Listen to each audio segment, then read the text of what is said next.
way it currently stands, forced labor, slavery takes precedence over rehabilitation and public safety. Oh, by the way, while the Biden administration gives reparations to everyone but free people, look at the billions he has run over to Ukraine. We don't have black grocery stores because if you think about it now, just to get in that supply chain, it's almost unheard of. They don't want the truth to get out. Okay? I don't want to know what my family did or what all these people did and all this stuff like that. Okay? You read that 500-page report. There's this thing called white superiority and black inferiority. That mindset allows all of the behaviors that we've seen across generations, allows for the construction of these policies and practices and systems and structures that continue to oppress us. This is not a handout. This is a debt that is owed. You know, Allensworth was like the internet of his time in 1904, 1905. The total black population in California is about 2.6 million, and then of that, the descendants compose about 2.2 million of that. So California, with a multi-billion-dollar surplus, can absolutely afford to satisfy the international terms for reparations, beginning with compensation. Any financial obstacle that exists that impedes the success of increasing financial prosperity needs to be dealt with and eliminated. No matter where we've been, no matter what part of this fight we've been in, we've been harmed, and we've had harm done to us specifically. When I got to Los Angeles, this was some of the worst segregation I'd ever seen. And remember, I'm telling you, I'm from Mississippi. Because as you can see, I'm giving you broken history right now, you know? But I had to give it to you guys today. I said, no, I gotta show them this because it's so precious and nobody really knows about it. Black people don't have that kind of luxury. Our historically black communities have been redistricted multiple times. Now listen, if you can't handle the TR roof, don't tune in.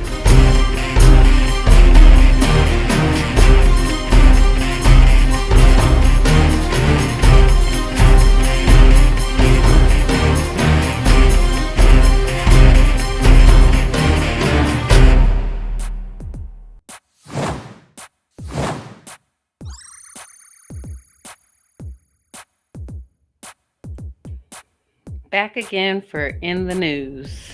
Here's one from Black Enterprise dated 6 days ago.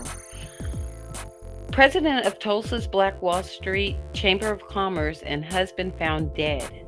A black couple has been reported dead as they were discovered in their home in Tulsa, Oklahoma on Wednesday morning, according to Bixby Police Department. According to The Independent, the slain couple was identified as Sherry Gamble Smith and her husband, Martin Everett Smith. Sherry, who was the president of Tulsa's Black Wall Street Chamber of Commerce, was found dead when police officers arrived at the residence. Her husband was taken to the hospital in critical condition before he later died. Police authorities said that officers responded to a home near 111th and Mingo after receiving a phone call at 8:05 a.m. and arrived there 6 minutes later at 8:11 a.m. The Oklahoma State Bureau of Investigation will be assisting the Bixby Police Department in the case. They are not looking for any suspects. It appears to be domestic in nature, but the investigation is still underway to determine the timeline and what led to this tragedy, Seth Adcock of the Bixby Police Department expressed to The Independent. According to Newz Oklahoma, Greenwood Chamber of Commerce President Freeman Culver also confirmed the death of the couple. Since the Black Wall Street Chamber was created in 2018, Smith has been the president and chief executive officer. She also founded Tulsa's Juneteenth Festival, reported Public Radio Tulsa. Ashe to this is a very tragic story. Definitely need to keep our eyes open for updates. Ashe. Ashe. Looks like Biden announced a $600 billion global infrastructure program to counter China's clout. President Biden announced on Sunday that the U.S. will mobilize $200 billion of investment in global infrastructure projects in the next 5 years as part of an effort by the world's leading democratic economies to counter China's Belt and Road Initiative. The overall investment, including G7 partners and private capital, aims to hit $600 billion over the next 5 years. Quote, "This isn't aid or charity," Biden said, flanked by other G7 leaders on the sidelines of the summit in Germany. "It's an investment that will deliver returns for everyone, including the American people and the people of all our nations." The announcement is an official launch and a rebranding of what had been rolled out last year at the G7 in the UK as, quote, "Build Back Better World," a play on Biden's domestic proposal that would have reshaped the U.S. economy but foundered in Congress. The effort is now called the Partnership for Global Infrastructure and Investment, or PGII. For nearly a decade, China has been focused on bridges, road, mining, and other hard infrastructure projects in the developing world, which has been estimated at $1 trillion in total spending, though the true amount could be higher. The G7 initiative is funding projects in 4 major categories: clean energy, health systems, gender equality, and information and communications technology. Investments include the following: $2 billion for a solar project in Angola, including solar mini grids, home power kits, and solar to power telecommunications. $600 million for a U.S. company to build a submarine telecommunications cable that will connect Singapore to France through Egypt and the Horn of Africa, delivering high-speed internet. Up to $50 million from the U.S. to the World Bank's Child Care Incentive Fund, which is also getting support from Canada, Australia, and numerous foundations. $3.3 million in technical assistance from the U.S. to the Institute Pasteur de Dakar for development of an industrial scale multi-vaccine manufacturing facility in Senegal that could produce vaccines and others in partnership with other G7 nations and the EU. Now, all right, so it looks like they didn't even actually have white racist supremacy, getting rid of white racist supremacy on this list of initiatives. But they got clean energy, health systems, gender equality, and information and communications technology. So it looks like Biden got money for everybody but, the American citizens. And you know what else isn't aid or charity? Let me see. The people who built this country? Reparations? That's right, reparations. And that's what he really needs to be focusing on right now is reparations for Black Americans. But he got money for everything else. This is shameful. I mean, with all our homeless problems that we have here, America really needs to clean up its own backyard before it tries to put its cape on and save everybody else. I mean, we got water that needs to be resolved up in Flint. I mean, there's a story, maybe it was like a year or two ago, about some unsanitary conditions in Alabama or is Arkansas, one of those two states. Yeah, I think I saw that one with some sewage in the backyards or something. Yeah. Is that the one you're talking about? Yeah, we got cancer alleys all dotted throughout America. Yeah, so. All right, let's see what else is going on in international news. The latest upheaval in Sri Lanka's political crisis. Protesters in Sri Lanka over the weekend stormed the residence of the nation's president and prime minister. President and prime minister prompting them to resign. Maybe that's what we need here.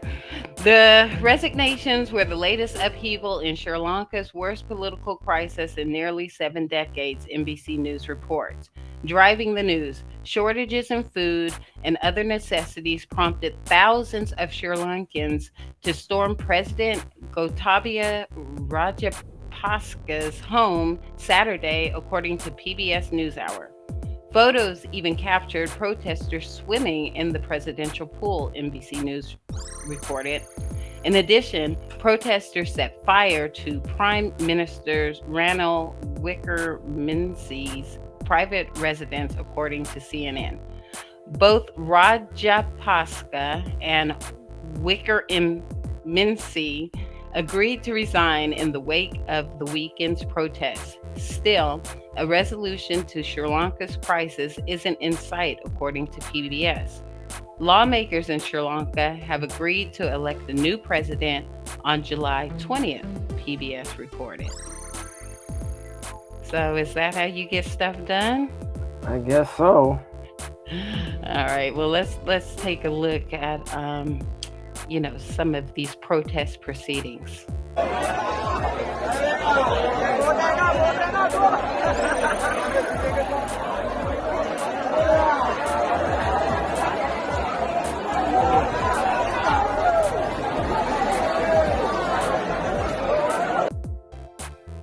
Man, they just swimming, having a good old time. Yeah, so those were a couple of tweets off the Twitter interwebs. And one showed them having a pool party. They also used the gym and the facilities to cook and clean. But in the second tweet, it was showing them all cleaning up after the melee. And I just thought that was a striking difference from the insurrection out here, where the supremacists were acting like wild feral cats, spreading feces all over the White House walls. The building that our ancestors built, and they go in there being disrespectful like that. So, yeah, shout out to Sri Lanka. Shout out Sri Lanka. All right, so more international news. Sports World reacts to Brittney Griner, former governor. News. It says, for the first time in a long time, the basketball world received a somewhat encouraging update on Brittney Griner's situation. ABC News announced over the weekend that former New Mexico Governor Bill Richardson plans on traveling to Russia to negotiate a deal that would release Griner from Russian detention. Richardson has experience when it comes to freeing American prisoners who are, quote, wrongfully, end quote, detained overseas. Not only does Richardson plan on finding a deal that works best for Griner, he's also going to try to free former Marine Paul Whelan. The hope is that Richardson can facilitate a prisoner swap with Russia. So a former governor from New Mexico, okay, is going to try to get her. Yeah, what's up, Biden? Okay. Let's see what else involved in this story. Phoenix Mercury coach says Brittney Griner's detainment would be resolved if it were LeBron. As Brittney Griner readies for her trial this week in Russia, her head coach with the Phoenix Mercury can't help but wonder if the situation would be resolved already if it were LeBron James who was detained. Speaking after the team's loss to the Los Angeles Sparks on Monday, Mercury coach Vanessa Nygaard spoke to the media about the message that's being sent by not bringing Griner home. Quote, if it were LeBron, he'd be home right now, right? End quote. Nygaard asked, quote, it's a statement about how the value of women. It's a statement about the value of a black person. It's a statement about the value of a gay person. All of those things, we know it, and so that's what hurts a little more, end quote. I mean, well, she's still a black person, right? I mean, LeBron's still black. Yeah, this is once again, just humble opinion. This is opinion, not facts. Just want to put that as a disclaimer out there. But it's just confusing, right? Like, Why do you, first of all, I even have to put LeBron into this? He has nothing to do with this at all, you know? And I mean, who knows if LeBron would have got caught up in, you know, I mean, Russia in the same situation. I mean, that's what she's assuming, but, you know, it's just throwing a black man underneath the bus, you know, trying to make it seem like a black man and a black woman, you know, issue when it has nothing to do with that. Exactly. So let's go on to see what LeBron actually has to say about this situation himself. So LeBron James discussed his thoughts on the Brittney Griner situation in the trailer for an upcoming episode of The Shop. James said he would reconsider returning to the United States in light of the country's efforts to bringing Griner back home. Quote, now how can she feel like America has her back? Question mark. He asked in the clip above, I would be feeling like, do I even want to go back to America? This isn't the first time James has addressed Griner's situation. In June, he tweeted that we need to come together and help do whatever we possibly can to bring Griner back to the United States. Here's a little update. LeBron has expanded on his thoughts on Twitter, noting he wasn't knocking, and those are in quotes, the United States. My comments on The Shop regarding Brittney Griner wasn't knocking our beautiful country, the Lakers superstar opened. In his particular tweet, it says, my comments on The Shop regarding Brittney Griner wasn't knocking our beautiful country. I was simply saying how she's probably feeling emotionally, along with so many other emotions, thoughts, etc. inside that cage she's been in for over 100+ days. Long story short, bring her home. The hashtag. I guess I'll read kind of the next sentence. Oh no, it's the same thing. So yeah, you know, I mean, he's on board with like most people saying like, what's going on? Why can't you get, you know, Brittney Griner home? But then again, you have, you know, other coaches, and specifically the article that we read, the Phoenix coach trying to throw LeBron's name in there when he was like, I'm actually in support of this. So if LeBron wasn't supporting Brittney Griner, then I'd probably understand, you know, some of the feedback that coach would have. But just to throw LeBron's name in there, I don't know, that was a slight, but maybe this is me. Yeah, I mean, and as far as her not coming home, I saw some, you know, unverified tweets on Twitter. Didn't go back to verify them, but they seem to imply that they might be leaving Brittney over there because she's done some protesting against the national anthem in the past or something like that. So I don't know what all that's about, but they are saying that might be a reason that they've abandoned her, that the American president has abandoned her. Yeah, I don't know. That definitely needs to be verified. But yeah, take a look at fam. Let us know if you find out anything about that. All right, on to the next story here. We've got new Arizona law makes it illegal to film within 8 feet of the police. It will soon be illegal in Arizona to film law enforcement activity within 8 feet of a police officer. Governor Doug Ducey this week signed into law a bill that supporters say will protect police officers from harm. The law will take effect in September.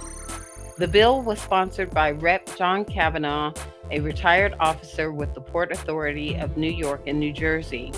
What he's saying, nobody walks up to a cop when he is questioning a suspicious person or arresting somebody and stands 1 or 2 feet away. Common sense says they are asking for trouble, Kavanaugh said on Arizona PBS. Details. People can face misdemeanor charges if they film within 8 feet of an officer. Questioning a suspicious person, conducting an arrest, issuing a summons or enforcing the law, or handling an emotionally disturbed or disorderly person who is exhibiting abnormal behavior. So those, you don't want to be within 8 feet recording an officer when they're doing those things. And the other side, criminal justice organization, media companies, and American Civil Liberties Union opposed the bill. And they also have some bullet points. We believe this bill stacks the deck against the public check on officer misconduct. Timothy Sparling of Arizona Attorneys for Criminal Justice told Senate Judiciary Committee in March. The new law comes as several law enforcement and prosecuting agencies across the state face lawsuits and increased scrutiny. Bullet point number 2, the Department of Justice investigating the Phoenix Police Department in part because of alleged retaliation against protesters. And point number 3, more than 100 people who were arrested during the protest following the murder of George Floyd are suing the department, ABC 15 reports. So when I was looking at this story, I was like, oh, this bill, they just slipped this stuff by you. I wanted to, of course, take a closer look at what the bill said. And actually, it's just a little 2-pager. I was like, oh, there's going to be a 500-page bill that I have to sift through. But it's actually pretty cut and dry. So it's called HB 2319, introduced by Representative Kavanaugh, an act amending Title 13, Chapter 37, Arizona revised statutes by adding section 133732 relating to law enforcement activities. Text of bill begins on the next page. It's a pretty quick read, so let's just read through it. Be it enacted by the legislature of the state of Arizona, Section 1, Title 13, Chapter 37, Arizona revised statutes. It's amended by adding section 133732. Unlawful video recording of law enforcement activity classification. A.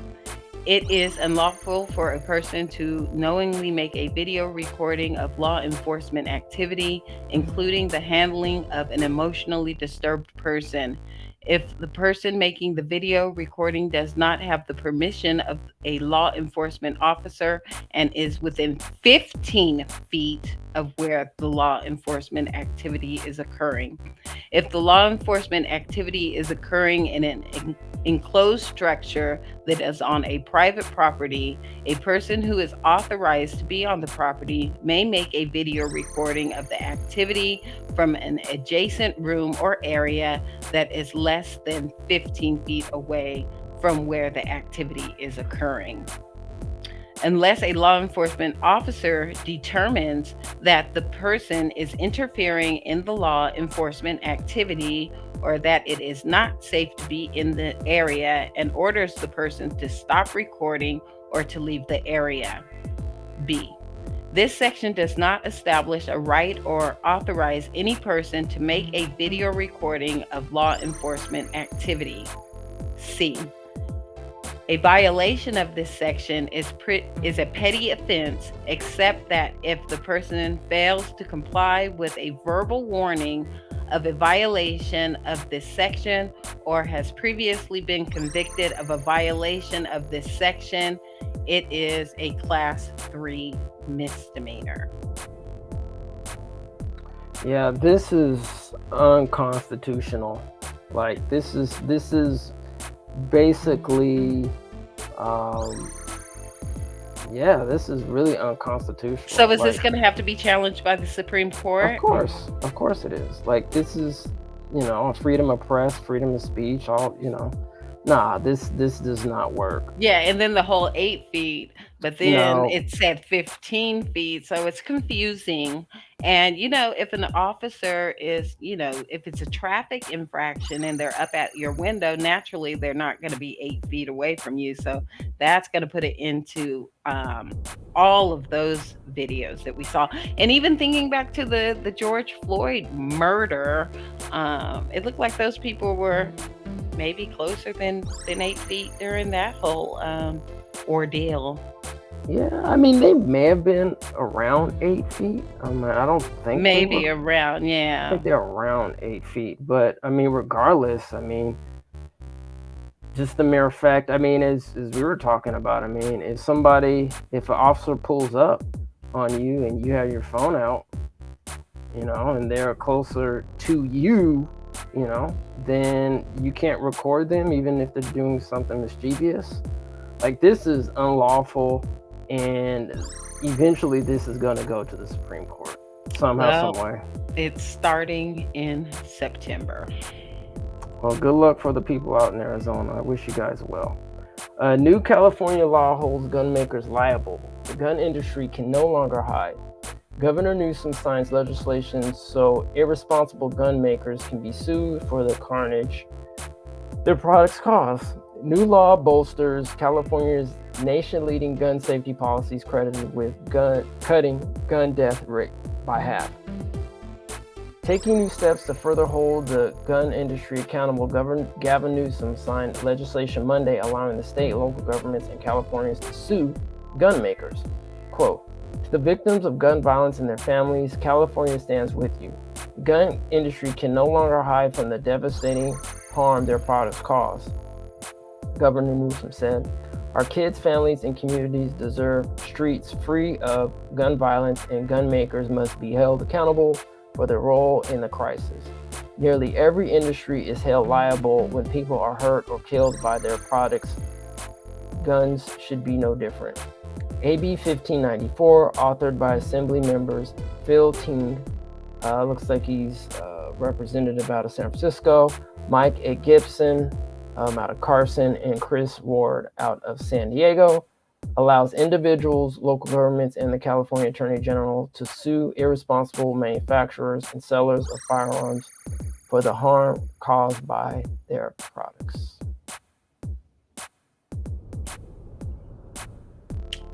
Okay, so look, let's just keep it real. I mean, black people don't make guns anyway, so I don't know, you know, if this is really our fight or whatever.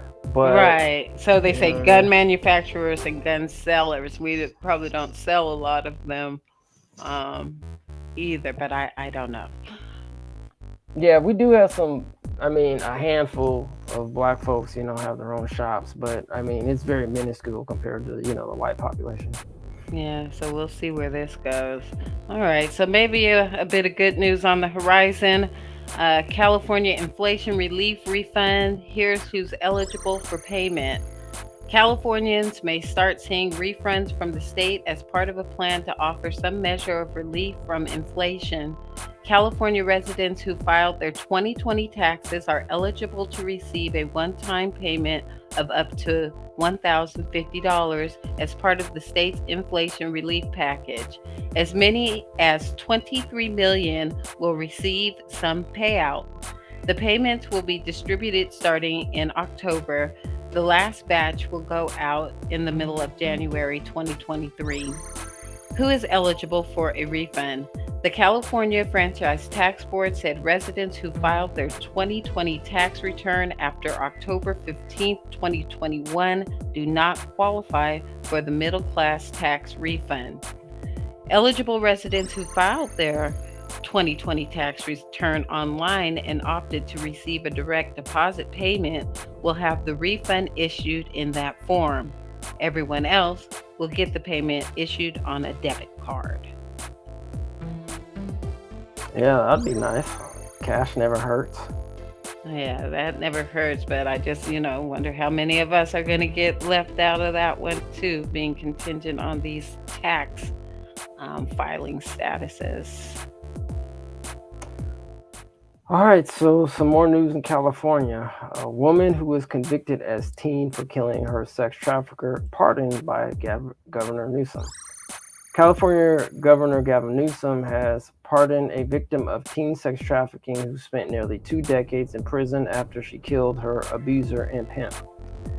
Sara Kruzan, 44, was 16 when she shot George G. Howard, 36, as he tried to sexually assault her at a motel in Riverside.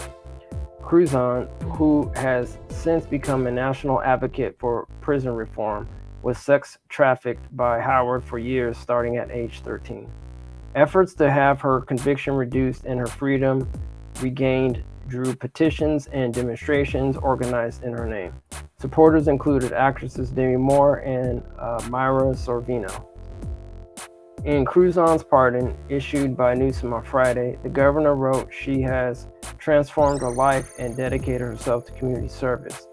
This act of clemency for Ms. Kruzan does not minimize or forgive her conduct or the harm it caused. It does recognize the work she has done since to transform herself. Hopefully she'll, find some healing in her newfound freedom.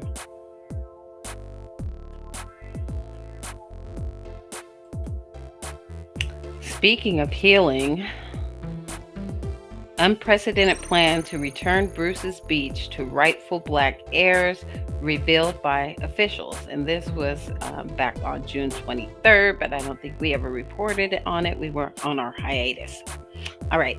In the plan made public for the first time, Los Angeles County officials have detailed how they would complete the unprecedented transfer of Bruce's Beach to the descendants of a Black couple who were run out of Manhattan Beach almost a century ago. The beachfront property, estimated to be worth $20 million after a complicated appraisal, would be transferred to the Bruce family following an escrow process according to the proposal plan. Released late Wednesday, the county would then rent the property from the Bruces for $413,000 a year and maintain a county lifeguard facility at the site. Quote, this land should have never been taken from the Bruce family over 90 years ago. Now we are on the precipice of redemption and justice that is long overdue, in quote, said Holly Mitchell, chair of the Los Angeles County Board of Supervisors. Although we cannot change the past, we have the responsibility to learn from it and to do what is right today. I look forward to standing with my colleagues on the right side of history.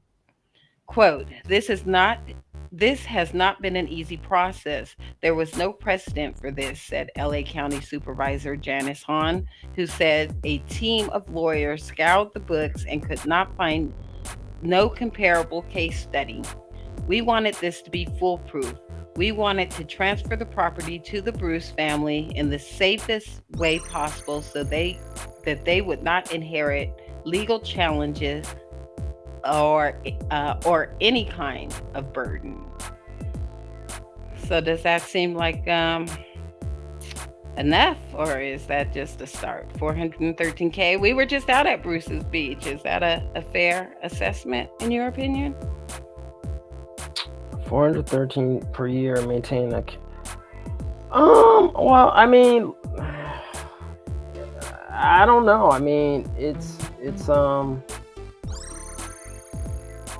I don't know. I mean, I'm not an economist, so I have no comment. I don't know. I mean, but what I don't know about the money, but what I can say about the land in itself is, and I guess the question more so is like, what about the land though? Thank you for the money, but some of those properties themselves are worth like 20 million, right. More, so what's the property tax? What's the property tax that they're paying out there? I mean, like you said, some of the properties are upward of $20 million. So yeah, and that's just for one property, right? I mean, we're not including like the whole area of Manhattan Beach. So yeah, I mean, I would definitely love to hear what an economist has to say about this. Yeah, another story to keep our eye on. Sacramento County was one of the original counties when California became a state. As gold was discovered in California in the late 1840s, Sacramento drew a mass migration of miners, pioneers, and gold seekers. The population kept growing, leading to Sacramento County becoming incorporated in 1850 and making it one of the original 27 counties when California became a state. After the county was founded, the city of Sacramento, which serves as the county seat, became the capital of the Golden State in 1854. Before California became divided into 58 counties, the following were the state's original 27 counties. And as you can see, you can read them on the screen. And also, yeah, take a screenshot. Let us know if the county you live in is on these original 27 counties list. So it seems like Sacramento was one of the pioneers in the development of this racist state. No wonder they're so tried and true, to the principles of early settlers. Speaking of early settlers, this is an article of Courthouse News. Came out recently, looks like June 15th. Negro bar in California to be renamed to honor history of early settlers. So this is a picture clipped from when this area was called the Negro Bar. It's a recreational area, state park out there. We also had a chance to swing by and visit there.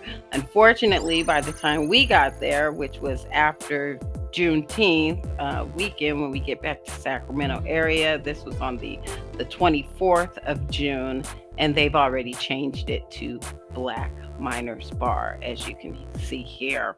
The California State Park and Recreation Commission voted to rename the day use area to help reflect the history of early settlers. Now, what do they mean by that? Yeah, reflect the history of early settlers. I mean, if we're talking about true history, and this is definitely revisionist history, and I could be wrong, and I have to verify this, so don't quote me. But I mean, and I'm, and let's not use the NIG *** word on here, but like I think originally it was called the N-word bar, and then it moved to Negro bar. So I mean, let's just call it what it is. I mean, it had definitely very racist undertones, and I mean, but this whole Negro Black bar. Miners Bar is like not,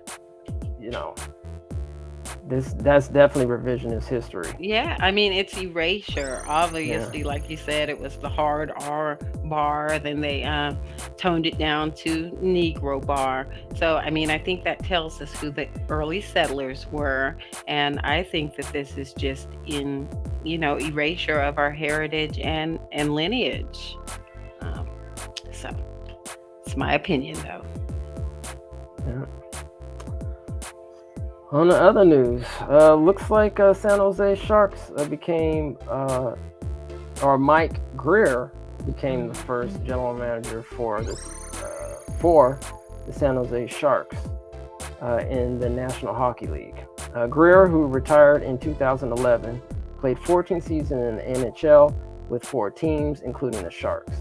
Before becoming a general manager, he served as a hockey operations advisor for the New York Rangers last season and was a scout for the Chicago Blackhawks from 2014 to 2018.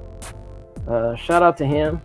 Shout out to NHL for making that leap. Are there many black players in the NHL? I don't watch the hockey league. I don't know. Historically, probably not. That's just a guess. So I'm probably not the best person to answer that question. From my understanding, historically speaking, there was actually a black hockey league in Canada.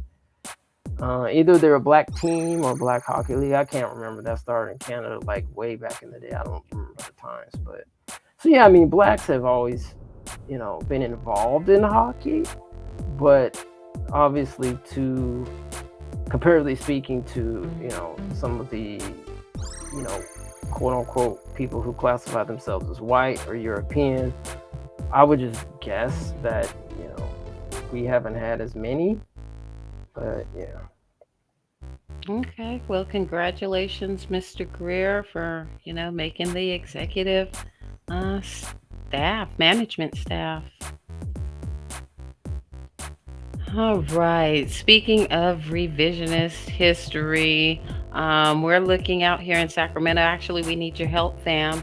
Out here in Sacramento, there is a change.org position that's active right now. We're going to go ahead and put the link in the description of this video today. So if you could go by, swing by, and sign the petition when you get a chance. And this is what it's about. Change public school name to Daniel Blu and remove Kit Carson. All right, so this was a petition that was started by a Robin Williams Rossitani and the Sacramento Unified School District and 2 others. So it looks like the school district out here is even behind changing the name. Right a wrong, please sign this petition to honor Mr. Daniel Blu. Daniel Blu History. Daniel Blu was a prominent resident in Sacramento, California. He had been enslaved in Kentucky and arrived in Sacramento in 1849, a free man. Please see Daniel Blu's very important, long overlooked contributions to Sacramento in the hyperlink above. His direct descendant, Les Robinson, is co-petitioner, born and raised in Sacramento. And then you can go ahead and take a screenshot of this. It looks like Kit Carson, I won't read this whole thing, but did some pretty deplorable things to Native American populations. And he just turns out that he was just a stone cold racist. So we want to get that name changed. So, the next generations don't have to grow up going to school named after a racist. I mean, I don't know how else to put it. Since we mentioned the hyperlink above, do you think we can get the hyperlink and put it in the description? Yeah. We'll put that in there too. So we'll put a link to the actual petition. Or is this a petition? Yeah, change I think it's a petition. It is a petition. Yeah. We will give you the link to the petition and also the hyperlink where you can learn more about Mr. Daniel Blu's amazing contributions to the city of Sacramento here that are also being erased. So when I talk about, the Negro bar being erased, now Black minors, Sacramento is really huge on that in burying our Black American history. Yeah, and just to quickly note before we get out of here, we actually interviewed one of Daniel Blu's descendants, which will be featured in the documentary. So we're very fortunate to speak with him. His name's Les Robinson, and he breaks it down, about his history and his involvement and the erasure of his ancestors. So hopefully when the documentary comes out, please support it. We greatly appreciate it. So you and we can help uncover this rich, not only history in Sacramento and California, but this rich history of America. Yeah, that was a powerful testimony from Daniel Blu's heir. So in addition to the petition link and the link for more information about Mr. Daniel Blu, we'll also put the link to our GoFundMe for the film Reparations Now documentary, which we're working on to bring you this history, fam. So with that, that's in the news.